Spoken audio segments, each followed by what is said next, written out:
It was Friday, April 28th of 2017. My staff let me know that patrol was working an incident, was working a suicide. What was unusual about this one, and the reason I was called, it was an 11-year-old boy. We found out when we lost Carson that there was an organization that we found out there nationwide that helped families from passing through the funeral. We were fortunate to have people, our village, do all those things for us and be able to find those resources. But our goal is to have it all in one location. And so we want Carson's Village to become that village for those families who don't have that.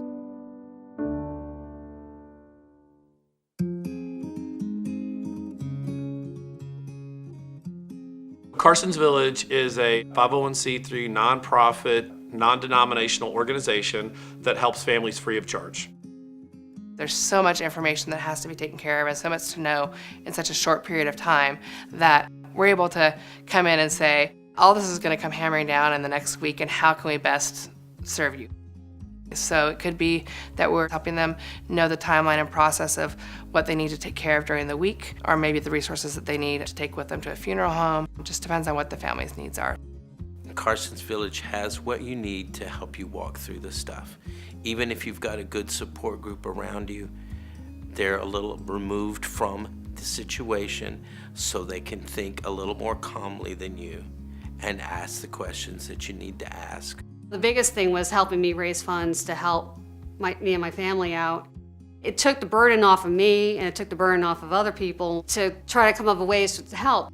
Instead of providing them a list of different organizations that you have to call, this for the funeral home, this for flowers, this for something else, is you can give them that pamphlet from Carson's Village, and they immediately make that call, and that one advocate walks them through the entire process. We are training our nurses and our frontline people how to hand out the brochure. The right way to approach a family with this is to keep it brief.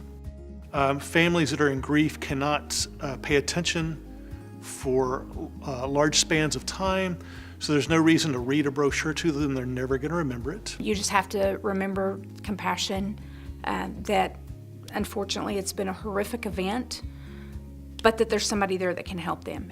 My patrol officers, knowing that we have Carson's Village, alleviates a huge burden from them to say, I know the family's going to be taken care of because I know who Carson's Village is, and I know what they're going to do, and I trust them, and I can tell the family, trust these people because they are here to help.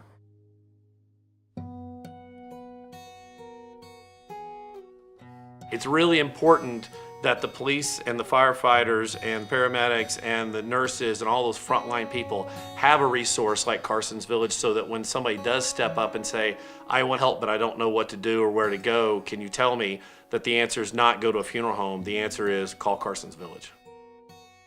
There were times I just stopped in the middle of the room and I didn't know what to do, where to go.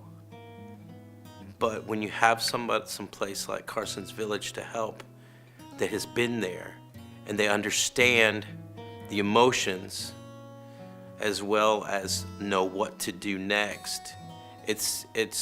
You can't put words, you can't put the importance of that into words.